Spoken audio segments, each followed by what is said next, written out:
好，同大家拜個年先，祝大家心想事成，萬事勝意。咁我嘅新書咧，咁就應該都係喺今個禮拜五之後咧，就會喺香港咧上市噶啦。咁好多海外嘅網友咧都問啊，會唔會海外都有得賣啊？咁啊，暫時咧我知道嘅消息就應該未有住啊。咁如果海外嘅網友就要喺出版商特約嘅網上平台咧去訂購寄去外國嘅。咁皇冠出版社本身咧都有一個網上嘅平台。即係如果你買得多嘅話，咁就應該可以喺網上面一齊訂購咁嘅。咁但係詳情我可以再問翻出版商，再同大家講翻嘅。咁呢本書咧就無論係即係抑鬱症啊，咁啊就一啲慢性嘅疾病啊，或者濕疹都有啲好有用嘅資料喺度。咁大家買定一本咧喺屋企做參考都係相當好嘅。咁我賣完廣告啊，咁今日就講翻一啲比較輕鬆嘅話題啦，係咪新年流流？咁有啲人咧就好中意拍手指咁啊，噼里啪啦啊咁樣，好似好有型咁樣，或者有啲人整啲整骨咧，整骨嘅時候一咔咁樣，咪好似有聲嘅。咁呢啲咁嘅聲音究竟點樣形成嘅咧？如果你成日去拍佢嘅話，係有好處定係有壞處咧？咁今日咧我哋又講下呢樣嘢。嗱，拍手指嘅原理咧，以往咧就都好多人咧估計佢個原因咧就係話就係關節裡面咧就有啲空氣有啲氣泡，所以咧就有呢啲聲音。咁你話關節裡面點會有氣泡嘅咧？咁我哋一定要理解咧啲關節咧個結構啦。嗱，關節咧就骨同骨之間嘅接壤位就叫做關節啦。無論嗰個位置咧個接壤嘅位置係喐嘅，即係好似呢啲咁嘅手指嘅關節喐嘅，定係唔喐嘅？唔喐嘅，譬如話好似你盤骨同埋尾龍骨嗰個接壤位置啊，嗰個接壤位咧其實喐唔到，但係嗰個都叫關節嘅。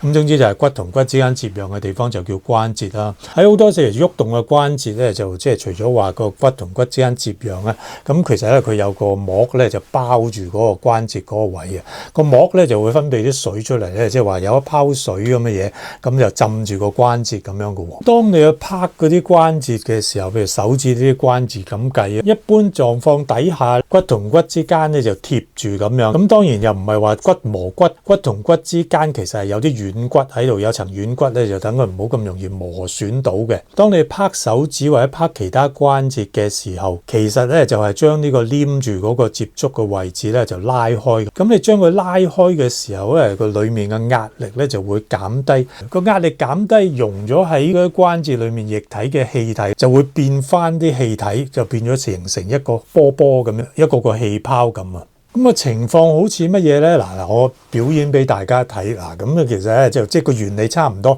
唔係exactly一樣啦。咁其實原理差唔多。譬如我將兩個手板咧就貼住佢一齊，裡面咧就剩翻好少空氣。當我將嗰個兩個手板咧又再分開嘅時候，大家睇下發生咩事咯。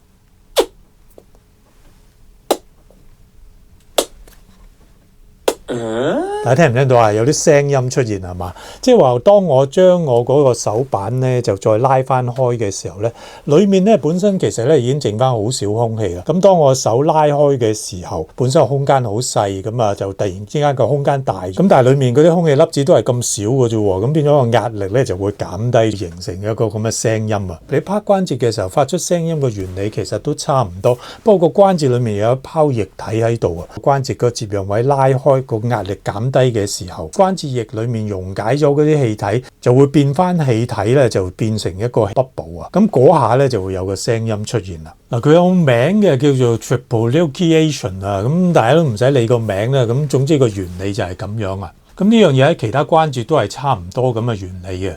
咁你話拍關節呢樣嘢係好定唔好啊？代表啲乜嘢？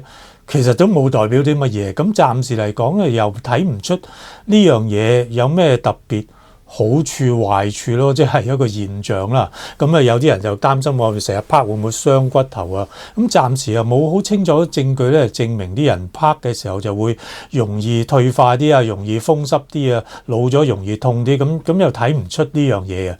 咁所以即係大家即係拍嘅話，都可以嘅。其實又睇唔出有咩壞處咯。咁過年我都偷懶一下，今次條片係短少少。咁我新書出嘅時候都希望大家咧就捧下場喎。咁未訂閱嘅朋友咧，記住訂閱呢個頻道。咁我咧就會不斷出一啲片，關於譬如皮膚嘅問題啊，有啲係美容嘅問題啊，有一啲嘅常見好有趣嘅醫學問題，或者啲慢性病、心理精神健康嘅嘢咧，都會不斷出片嘅。未訂閱咧就快啲訂閱翻，撳埋個鐘仔，咁你就會收到我哋最新嘅影片啦。咁多謝大家先，下次再見，拜拜。